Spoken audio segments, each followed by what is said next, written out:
आप सबसे माजरत चाहता हूँ, बहुत ताख़ीर के साथ आपके दरमियान आने का मौका मिला।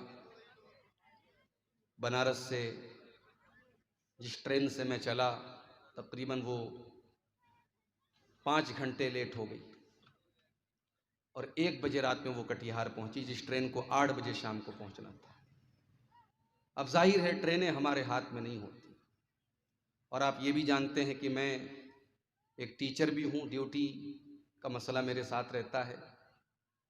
मौलाना मुबारक साहब आलियावी ने बहुत इसरार करके आज का प्रोग्राम लिया था, लेकिन शेरशाबादी कौम के अंदर ये बात भी है कि जब ये किसी से मोहब्बत करते हैं तो उतनी ही मोहब्बत करते हैं, किसी से नाराज़ होते हैं तो उतने ही नाराज़ भी हो जाते हैं। मेरे आने में देर क्या हुई, सुना कि पब्लिक में ये शोर भी उठा के लोगों ने ऐसे ही नाम दे दिया है, बात नहीं हुई, मौलाना को बुलाया नहीं है, बस ऐसे ही नाम दे दिया, और जलसे वालों को लोग कोसना शुरू कर दिए, बुरा भला कहना शुरू कर दिए। जबकि मैं ट्रेन पर हूँ, ट्रेन आ रही है, लाइव स्टेटस कोई भी देख सकता है। जाहिर है ट्रेन कटिहार आएगी तभी तो मैं इस गांव में आऊँगा। तो हमें और आपको जल्दबाजी नहीं करनी चाहिए, सोच समझ करके कोई बात बोलनी चाहिए। बहरहाल रात के तकरीबन 2 बज रहे हैं, 2:15 बज रहे हैं। अब जो जलसों का माहौल धीरे धीरे बन रहा है, 12 बजे के बाद अब लोगों के ऊपर जब नींद का गलबा होने लगता है, लोग वापस जाने लगते हैं। फिर भी अच्छी खासी तादाद में आप हजरात बैठे हैं। जब सामने पब्लिक होती है, सुनने वाले होते हैं, तो बोलने वाले का भी जज्बा बढ़ता है, उसे बोलने में अच्छा लगता है। मैं आप सबका शुक्रगुजार हूँ कि आप रात के इस आखिरी वक्त तक बैठे हैं। इंशाअल्लाह कुछ बातें आप यहाँ से लेकर के जाएंगे। अल्लाह से दुआ कीजिए जो भी बातें कुरान और सुन्नत की रोशनी में हम सब सुने, अल्लाह तबारक व तआला बोलने वाले को, सुनने वालों को, सबको अमल की तौफीक अता फरमाए, आमीन। मेरे भाइयों, जैसे जैसे ज़माना आगे बढ़ रहा है, हम सब अच्छी तरीके से जानते हैं कि क़यामत करीब आ रही है। अल्लाह के नबी सल्लल्लाहु अलैहि वसल्लम के आने के बाद अब दुनिया की उम्र अब अपने आखिरी पड़ाव पर है। अल्लाह के नबी का दुनिया में आना ये खुद क़यामत की एक निशानी है। अल्लाह के नबी ने खुद फरमाया, वो इस तो आना वस्साअतु कहातैन। आपने अपनी दोनों उंगलियों से इशारा करके फरमाया कि जैसे ये दोनों उंगलियां एक दूसरे के साथ अटैच्ड हैं, जुड़ी हुई हैं, मैं और क़यामत भी जुड़े हुए हैं। मेरे बाद क़यामत बहुत जल्दी आएगी, और जब क़यामत जल्दी आएगी तो क़यामत की जो निशानियां हैं वो एक एक करके आपके और हमारे सामने नजर आ रही। क़यामत की उन्हीं निशानियों में से एक निशानी जनाब मुहम्मदुर रसूलुल्लाह सल्लल्लाहु अलैहि वसल्लम ने यह भी बयान फरमाई है कि फितने बहुत ज्यादा पैदा हो। फितना, पता नहीं आप फितने का मतलब समझते हैं क्या? फितना किसको कहते हैं? फितना कहते हैं उस चीज को जो हमारे और आपके दीन के लिए, ईमान के लिए खतरा हो, और उस चीज से बचना बहुत मुश्किल, उसको कहते हैं फितना। कभी आप सोनार के पास जाइए, मेरी माएं बहनें तो जाती ही होंगी, अपने सोने का कोई जेवर आप दे दीजिए सोनार को। सोनार क्या करेगा? उसको भट्टी में तपाएगा, और जब भट्टी में तपाएगा तो उस सोने के ऊपर जो मैल कुचैल है, सोने के अलावा जो और मटेरियल है, वो गल जाएगा, और उसके बाद जो प्योर गोल्ड होगा, जो शुद्ध सोना होगा, जो असली सोना होगा, वो बचेगा। तो इस प्रोसेस को अरबी जबान में फितना कहते हैं। फितना क्यों होता है? हमें और आपको परखने के लिए होता है कि हमारा ईमान कितना मजबूत है, हमारा दीन कितना मजबूत है। अल्लाह के नबी जनाब मुहम्मदुर रसूलुल्लाह सल्लल्लाहु अलैहि वसल्लम एक मर्तबा मदीना के एक पहाड़ के ऊपर चढ़ते हैं। बारिश का मौसम है, बारिश हो रही थी। आपने फरमाया इन्नी अरल फितना खिलाल बुयूतिकुम कमा वाक़िल क़त्री। ऐ मेरे सहाबा, जिस तरीके से ये बारिश हो रही है और बारिश के कतरे तुम्हारे घरों के अंदर जा रहे हैं, तुम चाह करके भी बारिश के कतरों से अपने घरों को नहीं बचा सकते हो। बारिश अगर होगी तो बारिश के कतरे तुम्हारे घरों में जरूर जाएंगे। इन्नी लअरल फितना खिलाल बुयूतिकुम, ऐ मेरे सहाबा, मैं वो दौर भी देख रहा हूं, वो जमाना भी देख रहा हूं जब तुम्हारे घरों में बहुत सारे फितने पैदा हो जाएंगे। जिस तरीके से बारिश के कतरे तुम्हारे घरों में जा रहे हैं, तुम्हारे घरों में फितने भी पैदा होंगे और उन फितनों से अपने आप को बचाना बहुत मुश्किल होगा। इतने खतरनाक किस्म के फितने पैदा होंगे कि ईमान की वैलिडिटी, ईमान के बचाने का टाइम 12 घंटे भी नहीं होगा। 12 घंटे भी किसी के ईमान की गारंटी नहीं होगी। अल्लाह के प्यारे नबी फरमाते हैं, सही मुस्लिम की रिवायत है, बादिरू बिल आमाल फितनन का क़ितइल लैलिल मुज़लिम। ओ मेरी उम्मत के लोगों, अमल करने में जल्दी करो, अमल करने में लेट न करो, ताखीर न करो, देर न करो। बादिरू बिल आमाल, नेकी के कामों में आगे आगे रहा करो, जल्दी किया करो, इसलिए कि बहुत बड़े बड़े फितने आने वाले हैं। इतने सारे फितने पैदा होंगे, कक़ितइल लैलिल मुज़लिम, जैसे अंधेरी रात के ऊपर सिर्फ अंधेरे ही अंधेरे नजर आते हैं, पूरे आसमान में सिर्फ अंधेरे नजर आते हैं, अंधेरे के टुकड़े नजर आते हैं। इतने फितने पैदा होंगे, तुम्हें सच्चा रास्ता नजर नहीं आएगा, तुम्हें ईमान का रास्ता नजर नहीं आएगा। युस्बिहुर रजुलु मुमिनन व युमसी काफिरा, सुबह कोई इंसान मुसलमान होगा, शाम होते होते काफिर हो जाएगा। व युमसी मुमिनन व युस्बिहु काफिरा, शाम को मोमिन होगा, सुबह को काफिर हो जाएगा। शाम से सुबह तक और सुबह से शाम तक ईमान बच जाएगा, इसकी गारंटी नहीं होगी। क्यों होगा ऐसा? क्या जान का खतरा होगा? क्या बाल बच्चों की जान को खतरा होगा? नहीं। अल्लाह के नबी आगे फरमाते हैं, यबीउ दीनहु बिअरदिन मिनद दुनिया, अपने दीन को, अपने ईमान को दुनिया के चंद टकों के बदले में इंसान बेच डालेगा, अपने ईमान का सौदा कर लेगा, अपने दीन का सौदा कर लेगा। दुनिया की दौलत के बदले वो काफिर हो जाएगा, वो मुर्तद हो जाएगा। ये है कयामत के पहले का दौर, फितनों का दौर, जिस दौर में मुसलमान के ईमान की वैलिडिटी 12 घंटे भी नहीं बचेगी। आज पूरे हिंदुस्तान से हम सुन रहे हैं, जगह जगह पर वाकयात पेश आ रहे हैं। मुसलमान लड़की गैर मुस्लिम के साथ मोहब्बत करती है, उसके साथ चक्कर चलाती है, फिर उसके साथ घर से भाग जाती है, उसके मजहब में दाखिल हो जाती है, मुर्तद हो जाती है, इस्लाम को छोड़ करके उसके मजहब में दाखिल भी हो जाती है, उसके मजहब के मुताबिक जाकर के उससे शादी भी कर लेती है। मेरे प्यारे साथियों, आज इस तरीके के वाकयात, पहले कुछ वाकयात हुआ करते थे, फिर सैकड़ों में बदल गए, फिर हजारों में बदल गए, और अब तो लाखों में होने लगे हैं। ये इस दौर का बहुत बड़ा फितना है, फितने इर्तिदाद, मुसलमान का दीन से मुर्तद हो जाना, दीन से पलट जाना, इस्लाम को छोड़ करके किसी और मजहब को कबूल कर लेना, इसको कहते हैं इर्तिदाद। और ये इस दौर के फितरों में बहुत बड़ा फितना है। और आप ये मत समझिए कि ये सिर्फ दिल्ली और मुंबई और कलकत्ता में हो रहा है, कटिहार में भी हो रहा है, पूर्णिया में भी हो रहा है, किशनगंज में भी हो रहा है। ये इलाके, छोटे छोटे बस्तियों और कस्बों में भी ये बीमारी फैल रही है, और बड़ी साजिश के साथ और बड़ी गहरी प्लानिंग के साथ आज मुसलमान लड़कियों को खास तौर से टारगेट किया जा रहा है और उनको मुर्तद किया जा रहा है। मेरे प्यारे साथियों, अल्लाह कुरान में फरमाता है वत्तकू फितनतन ला तुसीबन्नल्लज़ीना ज़लमू मिनकुम खास्सा।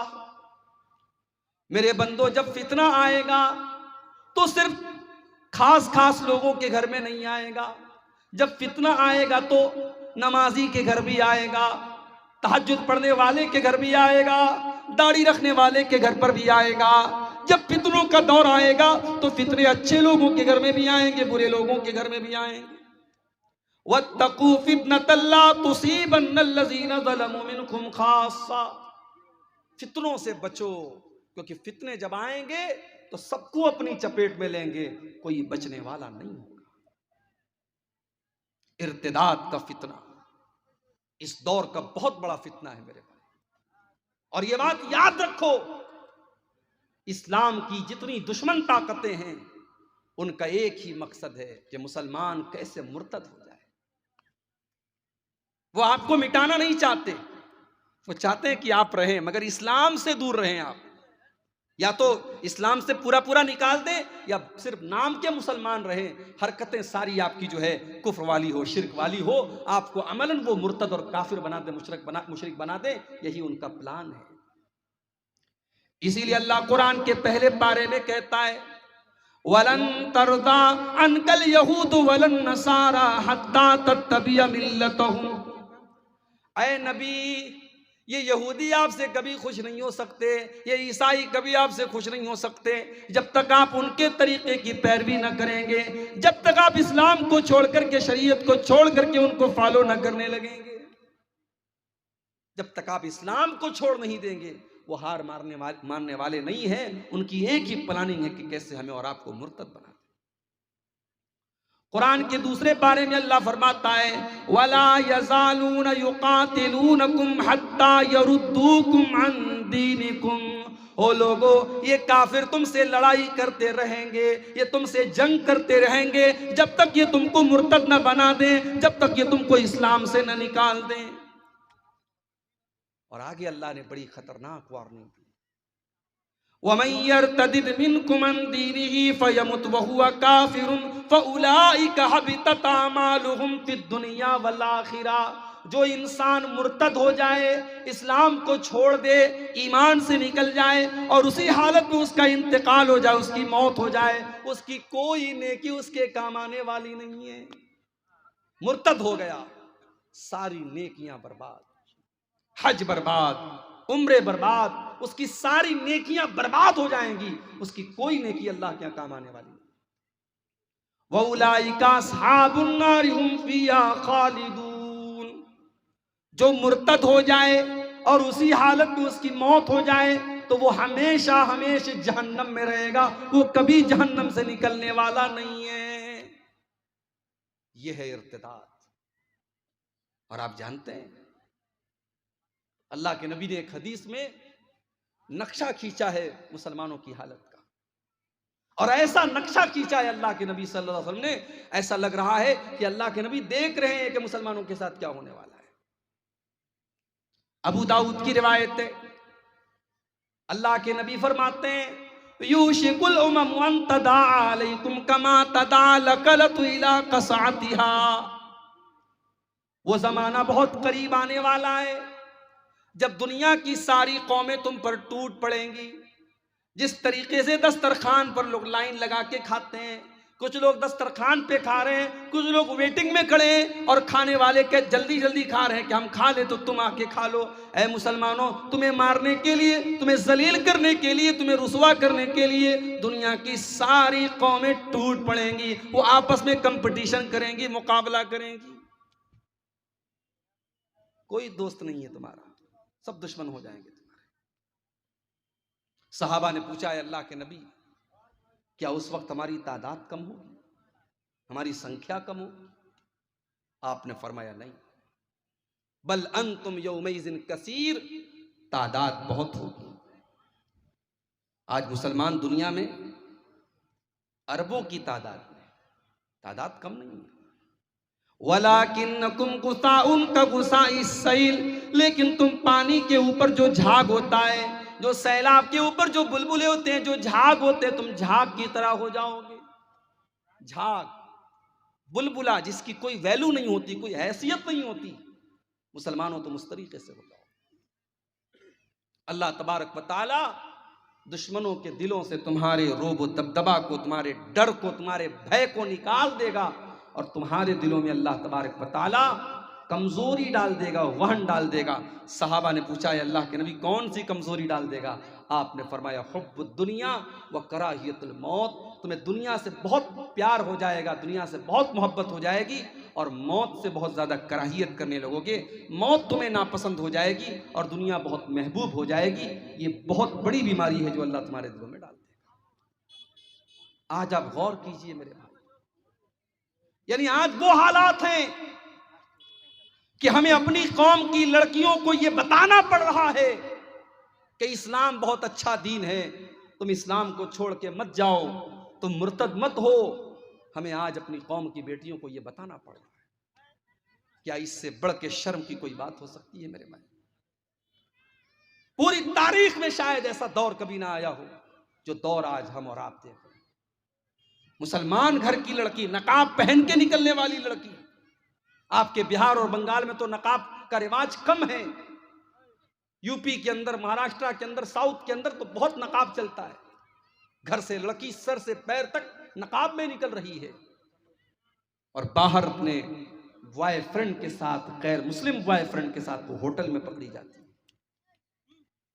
ये हालात हैं आज हमारी कौम के। लेकिन एक बात याद रखिए मेरे भाई, अगर हम मुर्तद हो जाए, क्या इससे अल्लाह के दीन की हैसियत पर कोई फर्क पड़ जाएगा?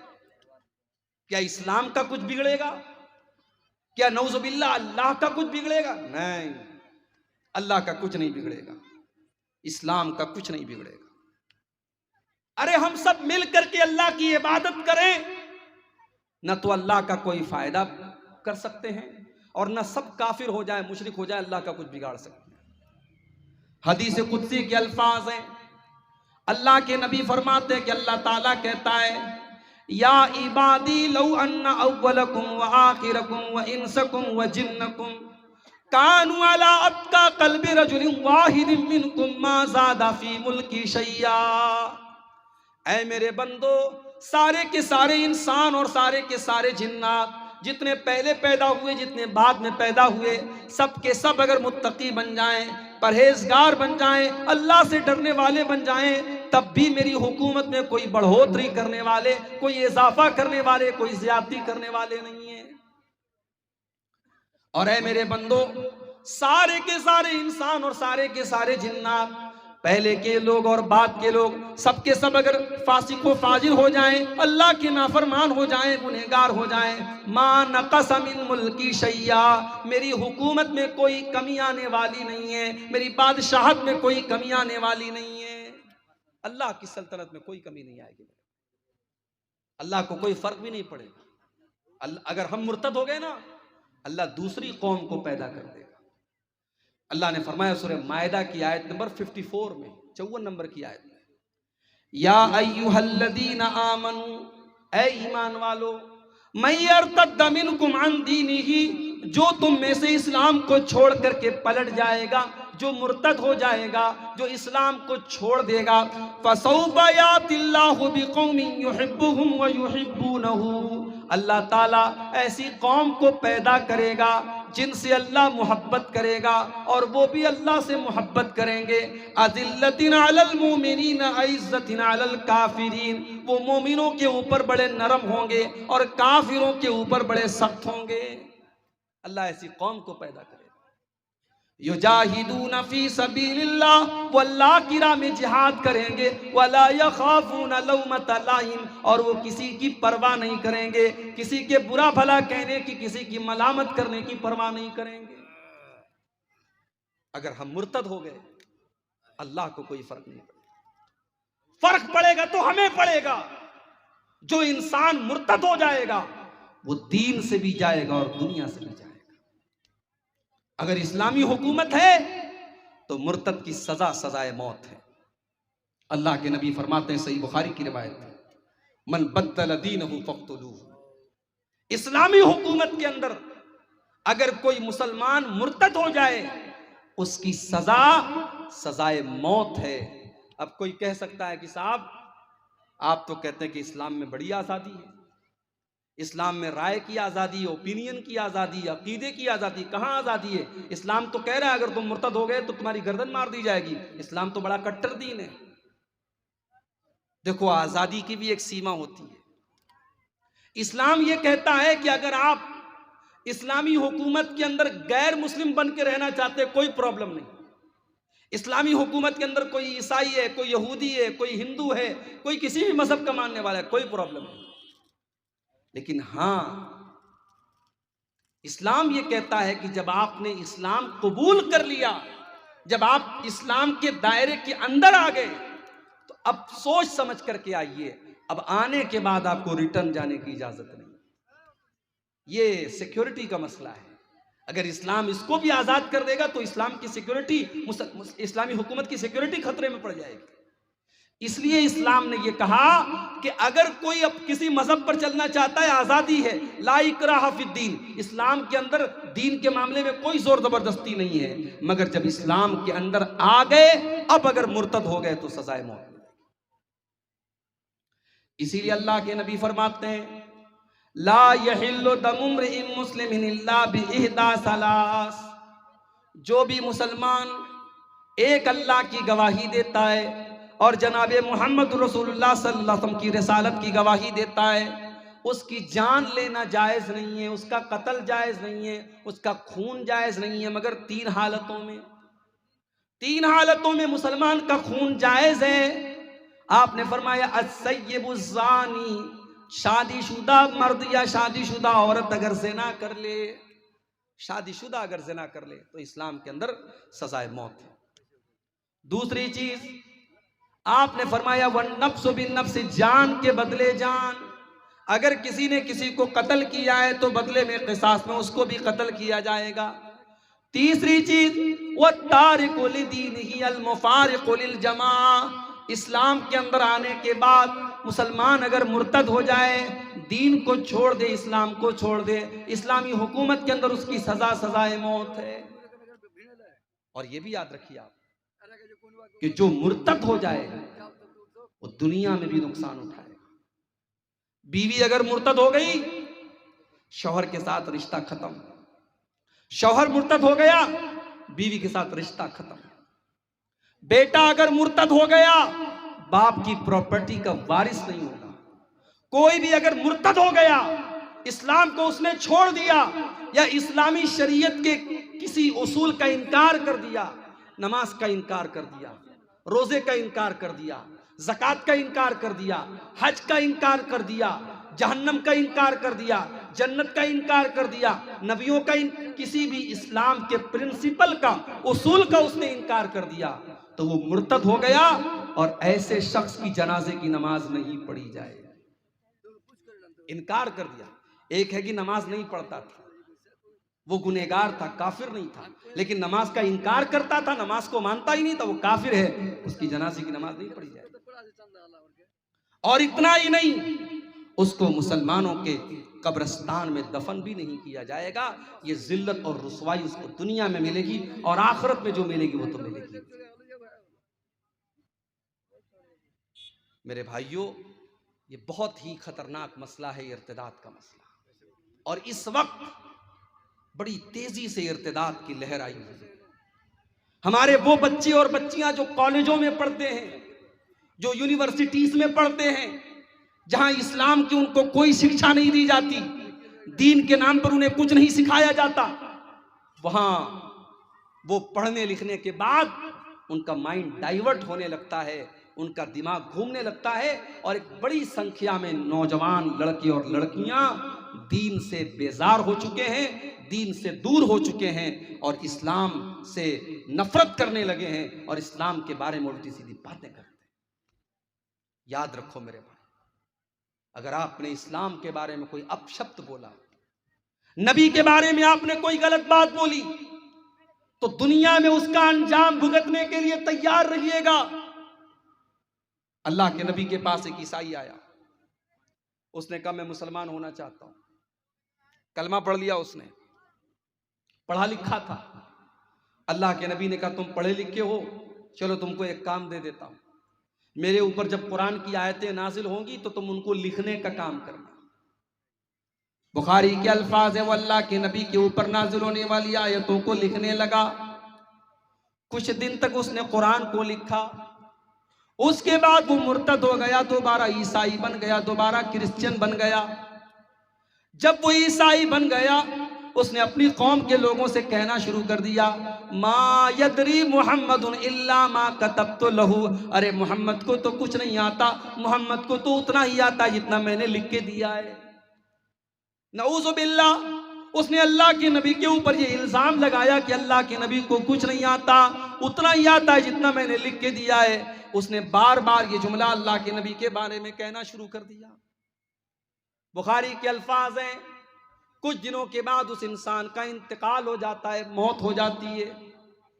उसके मरने के बाद उसकी कौम के लोग जब उसको अपने कब्रिस्तान में ले जा करके दफन करते हैं, रात को दफन करते हैं, सुबह जब वहां से गुजरते तो क्या देखते हैं, लफज़तहुल अर्ज़ु, जमीन ने उसकी बॉडी को बाहर निकाल दिया है, उसकी लाश कब्र के बाहर पड़ी हुई।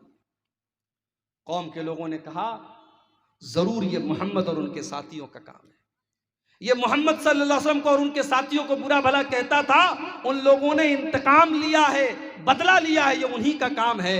उन्होंने और गहरी कब्र खोदी और दोबारा फिर उसको कब्र के अंदर दफन किया और कब्र को बराबर किया। अगली सुबह क्या देखते हैं, फिर से लाश बाहर पड़ी हुई है। फिर यही बात कहते हैं कि लग रहा है ये मोहम्मद और उनके साथियों का काम है, वो दुश्मनी निभा रहे हैं और गहरी कब्र खोदते हैं, जितनी गहरी खोद सकते थे, और फिर उसको जमीन के अंदर डाल देते हैं। लेकिन मेरे भाइयों, तीसरे दिन फिर उसकी लाश कब्र के बाहर पड़ी रहती है। वो समझ जाते हैं ये इंसान का काम नहीं है, ये अल्लाह का काम है, ये उस रब का काम है जिस रब के नबी को इसने गालियां दी थी और जिस रब की शरीयत से इसने बगावत की थी। उसकी कौम के लोग फिर उसको जमीन में दफनाते नहीं हैं और उसको वैसे ही फेंक के चले आते हैं। मेरे प्यारे साथियों, नबी का गुस्ताख, इस्लाम का गुस्ताख, कुरान का गुस्ताख जो आज गालियां दे रहे हैं कुरान को और नबी को, आप यकीन रखिए अल्लाह का वादा है, इन्ना कफैना कल मुस्तहज़ीन, ऐ नबी आपका मजाक उड़ाने वालों के लिए हम काफी हैं। जो लोग आज इस्लाम का और नबी का मजाक उड़ाते हैं वो एक न एक दिन या तो हिदायत पाएंगे या अपने अंजाम को